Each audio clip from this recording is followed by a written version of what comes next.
बर्दाश्त नहीं कर सकते थे। जैसे हमने सोवियत यूनियन को निकाला वैसे हमने अमेरिकन को निकाला। ईरान के साथ अगर पाकिस्तान खड़ा होगा तो फिर हमें इसी लेवल की सपोर्ट देनी पड़ेगी। खाली डिप्लोमेटिक, पॉलिटिकल, सियासी, यूएन सिक्योरिटी काउंसिल की सपोर्ट या इंटेलिजेंस शेयरिंग से ईरान को आप नहीं बचा सकेंगे। नहीं, लेकिन अब वो बम उस पर गिरा दिया है। सदर ट्रंप ने कहा तो ये था कि वो 2 हफ्ते लेंगे। फील्ड मार्शल साहब से मिलने के फौरी बाद उन्होंने स्केड्यूल जारी किया था इस करने के लिए। 2001 की एक वीडियो मौजूद है जिसमें नेतन्याहू अमेरिका में बैठ के पिच कर रहा है कि हमें इन मुस्लिम ममालिक को टारगेट करना है, जिसमें इराक भी है, ईरान भी है, फलां भी है, और वो खास तौर पे ईरान की बात करता है। It's not a question of being marshal, it's a question of Pakistan किसके साथ खड़ा है। आज इसीलिए पूरी दुनिया पाकिस्तान से दोस्ती करना चाहती है। We are the decisive factor जंग का, और कहा था कि अगले 2 हफ्ते के अंदर अंदर हम हमला करने का फैसला करेंगे। हमने उसी दिन व्लॉग करके आपको बताया था कि जंग का स्केड्यूल अब जारी हो गया है।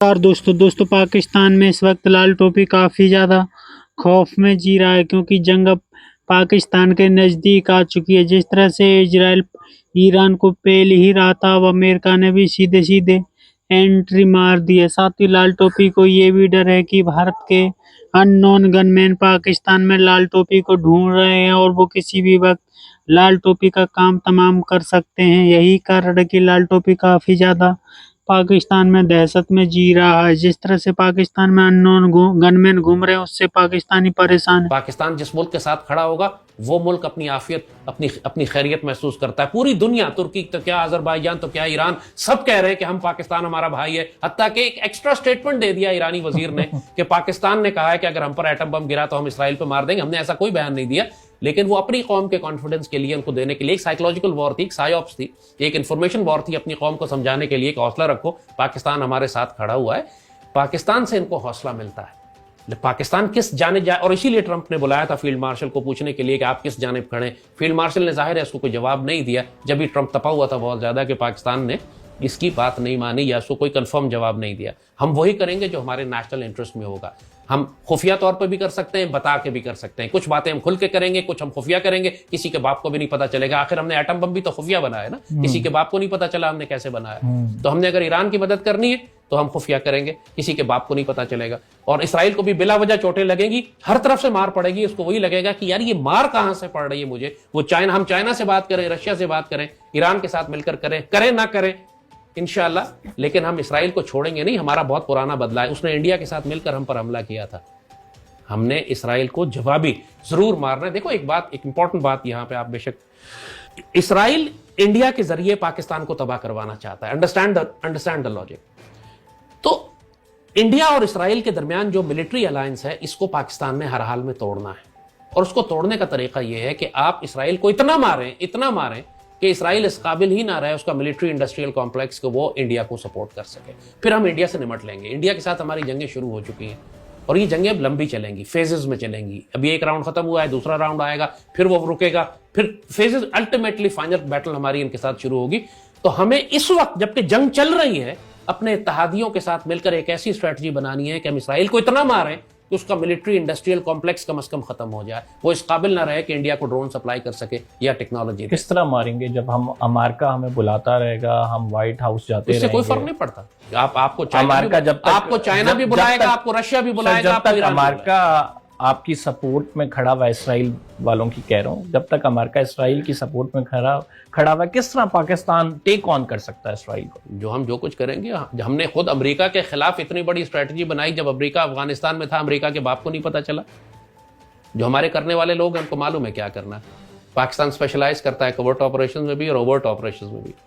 जो हमने करना है वो हम करेंगे, लेकिन बताएंगे नहीं किसी को। डील हो जाते हैं। ये आप सवाल मुझसे उस वक्त कीजिएगा कि जब आर्मी चीफ या फील्ड मार्शल चेंज होंगे। तो इमरान ने भी यही प्लान किया था कि अगले 20 साल तक मैं हुकूमत करूंगा। वो फैज़ को इसीलिए लाना चाह रहा था। बाजवा को इसीलिए एक्सटेंशन दी थी उसने कि फैज़ प्रमोट होकर उस मकाम पर आ जाएगा, फिर मैं बाजवा को हटा के फैज़ को ले आऊंगा। आप समझते हैं क्या आर्मी चीफ नहीं चेंज होंगे? जो हालात दुनिया में बने हुए हैं, ये बात नहीं कि वो चाहें या ना चाहें, रिटायरमेंट डेट आ जाए या ना डेट आ जाए। मैं ये देख रहा हूँ कि दुनिया में हालात ऐसे बने हुए हैं कि इतनी खौफनाक जंगें आ रही हैं कि शायद पाकिस्तानी कौम खुद उनसे कहेगी कि please you stay and take care of us. इनके होने से कौम को हौसला मिल रहा है।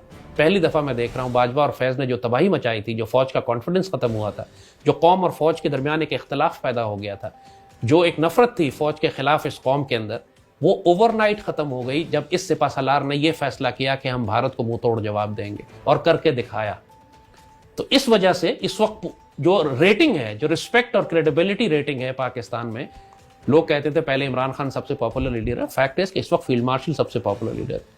और कौम भी इनसे यही कहेगी कि आप ना जाएं, you stay and do the duty as यानी यू आर आपके डूइंग। 5 साल हो गए, आप ना जाएं, स्टे, और वो अगला टाइम कम अज कम जो मैं अगले 10 साल तो मैं जंगों के देख रहा हूं, और अल्लाह जिंदगी दे सिपहसालार को, ही शुड स्टे। बाकी अल्लाह बेहतर जानता। जनरल ज़िया भी रुक रहे थे, उनको शहीद कर दिया ना। पाकिस्तान के लिए बेहतर है कि ये रहें। ये जब लोग इनके पूरे पाकिस्तान में लोग इनके खिलाफ बकवास कर रहे थे, उस वक्त भी मैंने यही कहा था कि ये अच्छा आदमी है, ये हाफिज कुरान है, ये मुसलमान है, ये मुजाहिद है।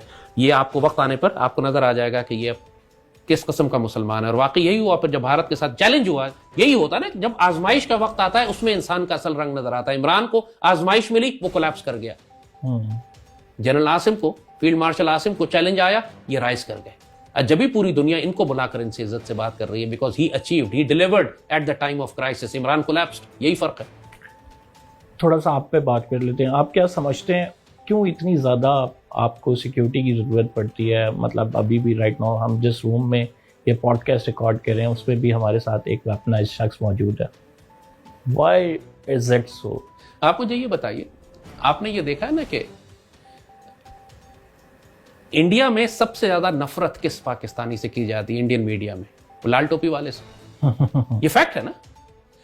आपको यह भी मालूम है कि पूरे पाकिस्तान में जितने मुजाहिदीन मौजूद थे, भारत कुछ अरसे से उनको कत्ल करवा रहा है। इज दैट राइट और नॉट? है कि नहीं? तो ये पाकिस्तान में जितने वो एलिमेंट्स हैं कि जो भारत को नुकसान पहुंचा रहे हैं, वो भारत की हिट लिस्ट के ऊपर हैं। पाकिस्तान में पिछले चंद महीनों में कोई 10 या 12 के करीब मुजाहिदीन लीडरशिप को कत्ल किया गया। कौन कत्ल कर रहा है? जाहिर है यहां भी जासूस मौजूद है। और इस वक्त इंफॉर्मेशन वॉर और साइकोलॉजिकल वॉरफेयर में अल्लाह के फजल से पूरे भारत में अगर किसी शख्स से नफरत की जाती है तो भी लाल टोपी वाला है। तो जाहिर है कि मुझे भी इंफॉर्मेशन है, इंटेलिजेंस है, मुझे भी इंफॉर्मेशन दी गई है अपने दोस्तों की तरफ से कि प्लीज बी केयरफुल, आप मुलाकातें महदूद कर दें, आप ट्रैवल कम कर दें, you are a target, they are trying to assassinate you. हमारा एक रोल है अल्लाह के फजल से, अल्लाह के दुश्मनों को हमसे तकलीफ पहुंचती है। तो अब सैयदी रसूलुल्लाह ने भी मैदान जंग में डबल जर्रा बख्तर पहनी है, 2 बॉडी आर्मर्स पहने हैं आपने। क्यों सैयदी रसूलुल्लाह ने क्यों 2 बॉडी आर्मर पहने? इसलिए कि यही आपने फरमाया, हमको सिखा दिया कि जब तुम्हें थ्रेट हो तो अपनी सिक्योरिटी का पूरा इंतजाम करो। तो यही वजह है। जाहिर है कि आप हर वो शख्स के जो दुश्मन के लिए खतरा है, उसकी सिक्योरिटी क्यों होती है? और किसी भी वक्त हमला हो जाएगा। हालांकि सदर ट्रंप ने कहा था कि 2 हफ्ते के अंदर अंदर हम फैसला करेंगे, लेकिन जाहिर है चीज़ें सब क्लियर थी। शायद उन्होंने पाकिस्तानी गवर्नमेंट और रजीम के साथ ही अपनी फैसले को रोके हुआ था, और जैसे ही उन्हें इनके साथ बातचीत हो गई तो उन्होंने फौरी तौर पर स्केड्यूल जारी किया। और अब आखिरकार हम ये कह सकते हैं कि अमली तौर पर ईरान और अमेरिका की जंग शुरू हो गई है। अब देखते हैं ईरान जवाब दे पाता है, नहीं कितना जवाब दे पाता है। लेकिन अमेरिका ने अब खुद से, पहले तो इसराइल और ईरान की जंग चल रही थी, अब अमेरिकी तैयारों ने जाकर बाज़ाब्ता तौर पर ये जंग शुरू कर दी है, क्योंकि उन्होंने जो GBU-57, जी हाँ, दुनिया का जो सबसे वजनी बम है, जिसे मैसिव ऑर्डिनेंस पेनिट्रेटर कहते हैं या बंकर बस्टर कहते हैं, उसको डिप्लॉय कर दिया है और मल्टीपल बम्स जो हैं वो गिराए हैं। आपको हमने कल ही एक व्लॉग में बताया था कि इस बम को सिर्फ और सिर्फ B-2 जो बॉम्बर्स स्टेल्थ प्लेन है, सिर्फ वो गिरा सकते हैं।